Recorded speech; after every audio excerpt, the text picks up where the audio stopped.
Bonsoir et bienvenue à cette édition du 8 mars 2025. Mais avant, voici pour vous les titres. Le 8 mars marque la fin des travaux du Salon de compétences féminines au Tchad et célèbre la Journée internationale de la femme. Instance d'émotion, les femmes ont exprimé leur satisfaction quant à la quantité et qualité d'informations reçues. Dans ce journal, les réactions à suivre sur le centre d'appel d'urgence de la police nationale. Des numéros verts avaient été mis à la disposition des citoyens pour la protection des biens et des personnes. Sont-ils efficaces aujourd'hui? Et c'est tout pour les titres. Bienvenue au développement. Comme je le disais en titre, le Salon des compétences féminines lancé le 1er mars a pris fin ce samedi 8 mars qui célèbre également la 35e édition de la Journée internationale de la femme sous le thème « Pour toutes les femmes et filles, droit, égalité, autonomisation ». La cérémonie a été présidée par le Premier ministre Alamay Alina. Le point avec Jessica Ferring. La Semaine nationale de la femme tchadienne, le Salon national des compétences féminines et la Journée internationale de la femme se sont conclus par une prestation artistique empreinte d'émotion. Cette cérémonie d'une grande richesse a mis en lumière les diversités culturelles du Tchad. Au cours d'une semaine d'activités intenses, les femmes ont formulé diverses recommandations. Au gouvernement, poursuivre les efforts en vue de réduire les inégalités entre les hommes et les femmes. Promouvoir l'autonomisation des femmes tchadiennes en vue de booster leur participation au développement. Appliquer les textes et les lois portant promotion et protection des droits des femmes.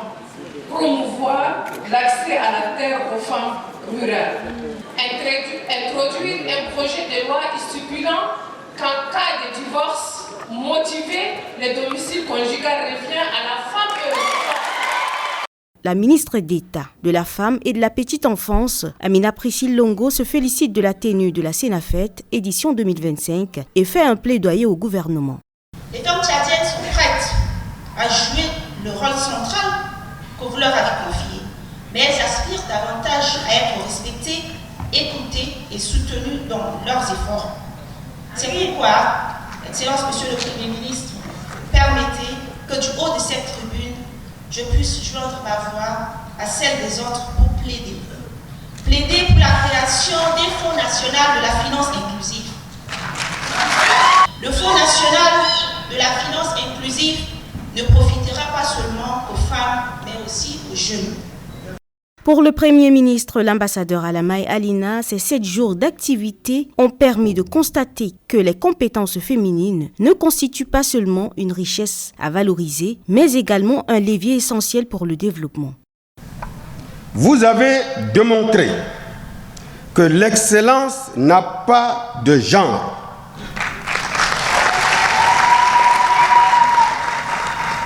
Et s'il en a vraiment un, il est alors au féminin. Cette excellence est nourrie et portée par la passion et la persévérance qui vous animent et qui vous caractérisent. Dans le cadre des innovations, un concours d'excellence a été organisé, récompensant les 5 premières participantes avec chacune une dotation de 2 millions de francs CFA. Il convient de souligner que la Sénafet édition 2025 a constitué un véritable carrefour d'opportunités et de synergies positives. Cet événement a également servi de plateforme pour des échanges enrichissants, de partage d'expériences, de motivation et d'apprentissage intergénérationnel. Instance d'émotion à cette rencontre annuelle, les femmes ont exprimé leur satisfaction quant à la quantité et à la qualité d'informations reçues. Une fierté, écoutez. Bon, avant tout, je remercie d'abord le ministre d'État, Madame Priscille Amina Longo, pour son initiation qu'elle vient de faire le premier salon de la femme. Bon, et on la remercie encore pour la création des points focaux au niveau du ministère sectoriel. Moi, je fais partie aussi des points focaux. Je représente le ministère de l'administration du territoire et de la décentralisation. Depuis le 1er jusqu'au 8, vraiment, on a acquis beaucoup de choses. Merci beaucoup. Merci à le ministre de la Femme, ministre d'État, ministre de la Femme, à Amina Priscille Longo. Vraiment, elle a bien réfléchi à faire le salon de la femme. Et les femmes viennent de toutes des départements ministériels. Ils ont travaillé pendant du 1er jusqu'à le 8. Vraiment, je tire chapeau, je dis bravo. Les femmes rurales, les femmes entrepreneurs, les femmes cadres, ils ont eu les formations. Même les filles, ils ont eu beaucoup de formations, quoi. Cette année 2025, les impressions que j'ai, c'est des impressions positives. Personnellement, je pense que c'est maintenant que nous sommes en train de brosser le fond du droit de la femme en éliminant les accessoires comme le défilé, les pagnes qui étouffaient en fait le fond même depuis. Alors avec cette première expérience, c'était très enrichissante parce que la semaine s'est focalisée sur le développement des capacités des femmes et l'exposition, la démonstration des capacités des femmes. C'est-à-dire ce que les femmes ont fait jusqu'à là a été exposé. C'était magnifique. J'ai découvert beaucoup de produits, des choses que je cherchais au quartier que je ne trouvais pas, au marché je ne trouvais pas. Avec cette exposition, j'ai découvert plein de choses, des produits que je désirais et je n'allais pas avoir avec ce contact. La coordination des organisations des femmes handicapées a organisé une rencontre au centre social numéro 7 de Chagwa, à N'Djamena. Cette activité a réuni plusieurs associations, groupements et sous-groupements de femmes en situation de handicap. Sous le thème « Défis et opportunités de la femme handicapée à l'heure de la 5e République ». Reportage Hassan Isaka, rendu par Jimé Toydom. Les femmes vivant avec un handicap ont consacré la journée du 8 mars à ce qu'elles appellent l'essentiel. Souvent victimes de stigmatisation et perçues comme des sous-femmes. Ces dernières sont confinées à des tâches domestiques et privées d'autonomie. Dans le milieu professionnel, les femmes diplômées handicapées peinent à accéder à des emplois dans le secteur privé, tandis que leur présence dans la fonction publique demeure marginale. Les difficultés s'étendent également au domaine politique. Lors des dernières élections, une seule femme handicapée a été élue au niveau départemental, illustrant le faible accès aux fonctions électives. Selon la coordinatrice en charge des organisations, la condition des femmes en situation de handicap reste marquée par de nombreuses difficultés. Eh bien, depuis fort longtemps, les femmes handicapées n'ont que des défis. Cependant, avec l'avènement de la démocratie au Tchad, maintenant les opportunités se pointent à l'horizon. Ainsi, nous voulons, relativement au thème choisi, de faire le diagnostic des maux qui nous empêchent de nous épanouir et réfléchir sur les opportunités actuelles de notre épanouissement. Ces défis sont nombreux, en commençant par le mépris de notre entourage et de la société. Notre apparence physique permet à notre entourage de nous considérer comme des sous-femmes au lieu de regarder ce dont nous sommes capables. Souvent on dit, toi, femme handicapée seulement, qu'est-ce que tu peux faire? D'ailleurs, tu ne peux même pas te marier. Les participantes ont exprimé leur détermination à faire entendre leur voix et à revendiquer leurs droits fondamentaux, espérant que de mesures concrètes seront prises pour garantir leur pleine intégration dans la société. L'Association des étudiants de la Faculté des sciences de la santé humaine a officiellement lancé ses activités en lien avec la Semaine nationale de la femme et la Journée internationale de la femme, célébrée le 8 mars. L'association prévoit une série d'activités allant de la sensibilisation sur la santé de femmes et des formations. Compte rendu, Fanta Assoué. Au Tchad, c'est une tradition chez les étudiants de la Faculté des sciences de la santé humaine de mener une série d'activités liées à la santé de la femme. La Semaine nationale de la femme tchadienne et la Journée internationale de la femme offrent des opportunités de rencontres constructives pour eux. Réunis ce 8 mars, autres de leur association, ces apprenants en santé ont abordé la question de la santé maternelle et infantile, l'accès à un soin équitable, les périodes critiques de la maternité, des sujets qui ont animé ce rassemblement. La présidente du comité d'organisation, Adjeswad Alimbodou, a invité les femmes à être un modèle. Pour l'édition 2025, le thème choisi est « Santé maternelle et infantile ». Nos activités sont les suivantes. Nous avons les sensibilisations dans les écoles et les universités publiques et privées les visites aux femmes de couches vulnérables et victimes de fistules, offrir une formation sur l'hygiène menstruelle pour toutes les étudiantes de la faculté des sciences de la santé humaine. Nous avons l'élection Miss FSH édition 2025, les activités culturelles, dont les danses, les quiz et les interprétations. La Sénafête FSH est un cadre de sensibilisation et de festivités culturelles. Ensemble, avançons avec détermination vers cet idéal. Que cette journée internationale de droits des femmes soit un catalyseur pour l'action, un rappel que notre lutte n'est pas terminée. Pour le président des étudiants de la faculté des sciences de la santé humaine, Moustapha Boukar Ali Koureyi, la santé de la femme est importante. Elle contribue à réduire le taux de mortalité. Soutenir cette initiative est une manière pour nous de montrer notre solidarité envers toutes les femmes qui se battent pour leurs droits et leur dignité.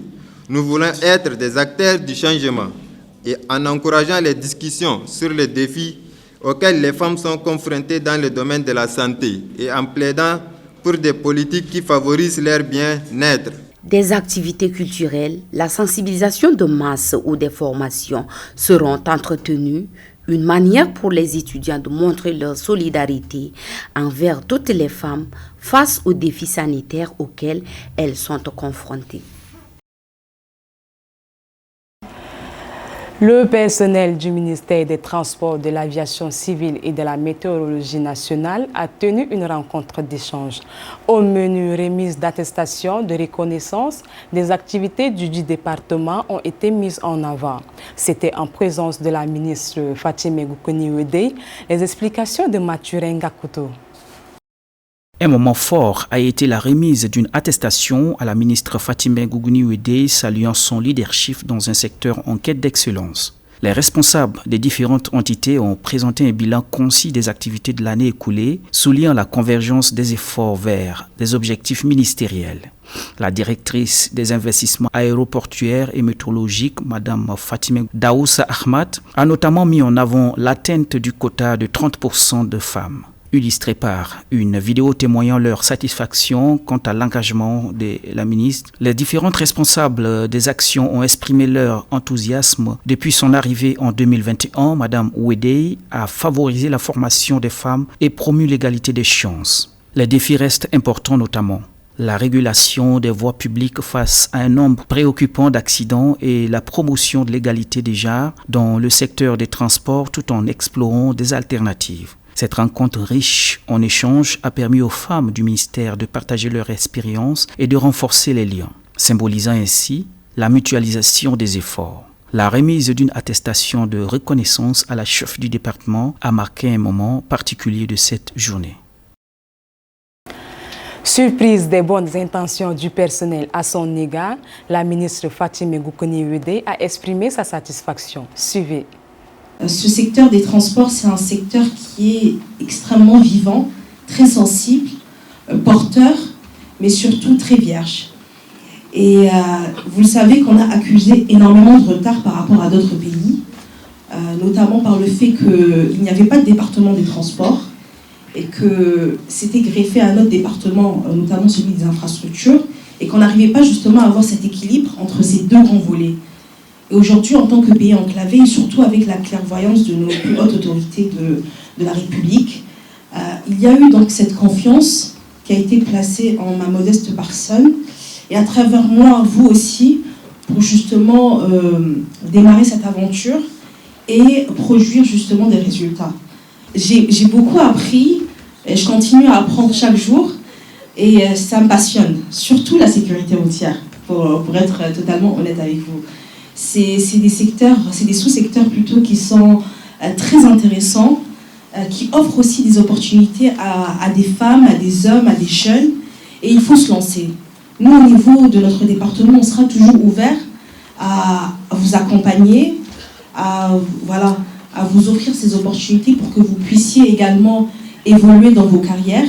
Et si vous évoluez, nous, derrière, on sent directement le rendement et il y aura un grand impact, surtout pour le secteur. Donc, ça, c'est vraiment une devise que je me suis inscrite. L'autre chose aussi que je voulais évoquer, qui n'est pas des moindres, c'est surtout cette volonté absolument grande de nos autres autorités, que ce soit le maréchal Mahamad Idriss Déby Itno, président de la République, chef de l'État, et aussi le Premier ministre, chef du gouvernement. C'est des hommes, effectivement, qui croient énormément aux femmes, qui leur font confiance et qui ne cessent de les encourager et de les porter. Et donc, à travers aussi leur vision, leurs recommandations, nous, derrière, on n'est que des instruments. Et on se doit justement de les traduire sur le terrain. À l'occasion de la célébration de la Journée internationale de la femme, l'ONG Association pour la coopération internationale au développement ACID a procédé à la distribution des kits alimentaires aux femmes réfugiées et retournées du camp de Kalambari à la sortie sud de la ville de N'Djamena. Le point avec Mohamed Brahim. Situé à une trentaine de kilomètres au sud d'Njamena, le camp de Kalambari accueille depuis 2021 plusieurs centaines de réfugiés ayant fui les violences liées au conflit entre agriculteurs et éleveurs à Kousséri au Cameroun. Ceux déplacés, majoritairement des femmes et des enfants, vivent dans des conditions précaires et dépendent en grande partie de l'aide humanitaire. Dans cet élan de solidarité, l'Association pour la coopération internationale au développement ACID a marqué la célébration du 8 mars en apportant une assistance humanitaire à ces femmes vulnérables. Des kits composés d'huile, des savons et des denrées alimentaires ont été distribués afin d'alléger leurs difficultés quotidiennes. Le président du camp de Kalambari, Adam Ali, salue cette initiative, soulignant son importance pour les bénéficiaires. Auparavant, nous, en 8 mars, là, nous défilons tout ça, mais à ces derniers moments, nous sentons que vraiment il n'y a pas de défilé pour nous. Mais avec tout cela, les humanitaires là, sont venus en appui pour nous. Là, vraiment, nous félicitons beaucoup les humanitaires, surtout les humanitaires comme ACID, avec son partenaire ACR qui ont initié, s'est organisé sur ces dates-là, de 8 mars-là. Vraiment, nous les félicitons beaucoup. De son côté, Bahar Zaki Daoud, chargé des moyens d'existence au sein de l'ONG ACID, a lancé un appel à d'autres organisations pour qu'elles se mobilisent en faveur des populations démunies. Nous sommes ici à Kalambari, dans le camp des réfugiés Kalambari. C'est pour une raison, il y a des personnes vulnérables, il y a des femmes vulnérables qui sont ici. Et on a voulu fêter le 8 mars avec eux parce que ce sont nos sœurs qui ont trouvé refuge au Tchad depuis 2021. Et l'ONG ACID, avec son partenaire UNHCR, intervient cette année en 2025 ici, dans ce site. C'est pour cela qu'on a jugé nécessaire d'être ici. Nous demandons aux autres ONG même de prendre le relais avec nous pour venir toujours assister les personnes qui ont des difficultés financières. Engagé dans l'accompagnement des jeunes et des couches vulnérables, l'ONG ACID ambitionne d'étendre ses interventions sur l'ensemble du territoire national afin d'apporter un soutien durable aux populations en détresse. À Abéché, dans le Wadaï, la plateforme des organisations de la société civile a organisé une table ronde sur le thème « La faible participation des femmes dans des organisations de la société civile ». Cet échange a réuni des femmes de divers horizons pour discuter des causes, conséquences et des solutions. Correspondance Abdraman Haroun. À l'occasion de la Semaine nationale de la femme tchadienne édition 2025, la plateforme des organisations de la société civile du Wadaï POSOC a organisé une table ronde placée sous le thème « La faible participation des femmes dans les organisations de la société civile, causes et conséquences ». Cette session de débat a rassemblé un large éventail de femmes provenant de différentes catégories sociales, notamment des jeunes femmes, des enseignantes, des chercheuses et bien d'autres. Les échanges qui ont eu lieu lors de cette table ronde ont permis de mettre en lumière les causes et les conséquences de la faible implication des femmes dans les organisations de la société civile. Parmi les causes majeures soulevées par les participantes, on note notamment les us et coutumes, les traductions erronées de certaines idées ainsi que les stéréotypes et préjugés véhiculés par la société. D'autre part, plusieurs solutions ont été proposées. La question de la responsabilité personnelle des femmes, l'importance de l'estime de soi et d'autres facteurs essentiels qui freinent leur implication ont été soulignés.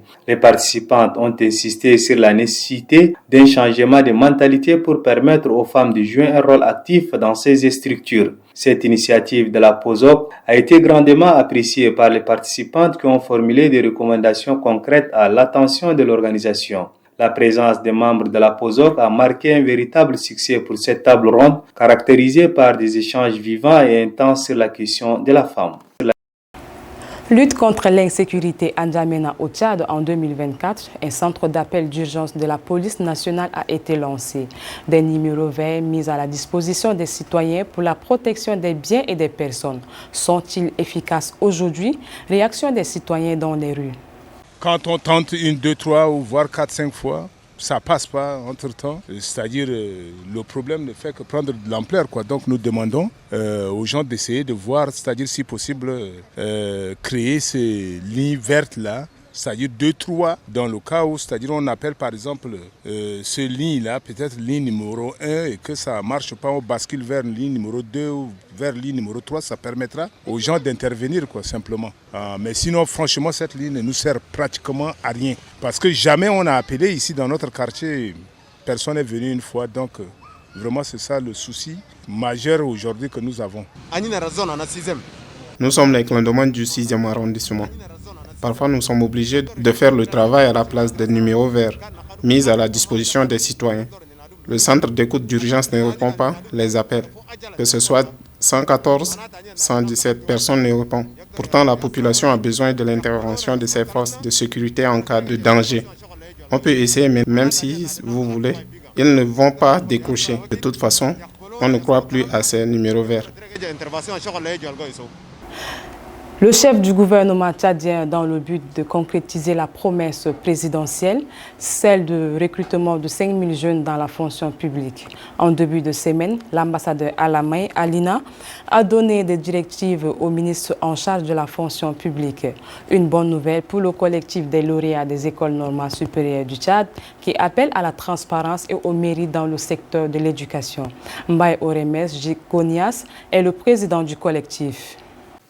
Le collectif des lauréats des écoles normales supérieures du Tchad en instance d'intégration salue et félicite cette importante décision qui répond effectivement à l'attente forte de la jeunesse diplômée et surtout au principe de la bonne gouvernance. Cependant, nous insistons sur la nécessité absolue que ce processus soit mené avec rigueur, transparence et équité, garantissant ainsi une intégration basée sur le mérite et la compétence, surtout dans un secteur important comme l'éducation. Cela dit, l'éducation tchadienne pour la guérison a besoin des lauréats des écoles normales supérieures et jamais le contraire. À cet effet, nous exigeons un processus de recrutement clair et accessible à tout le monde. L'intégration prioritaire des lauréats des écoles normales supérieures conformément à leur formation spécialisée pour la fonction publique. Le respect du délai annoncé pour éviter toute lenteur administrative pouvant freiner la mise en œuvre effective de cette intégration voulue par les plus hautes autorités de la Ve République. Le collectif des lauréats des écoles normales supérieures reste vigilant afin que cette opportunité offerte à la jeunesse soit ni détournée ni entachée d'irrégularité. Le dessert de la semaine, la chronique nutrition aborde l'usage du kenkeliba et ses vertus.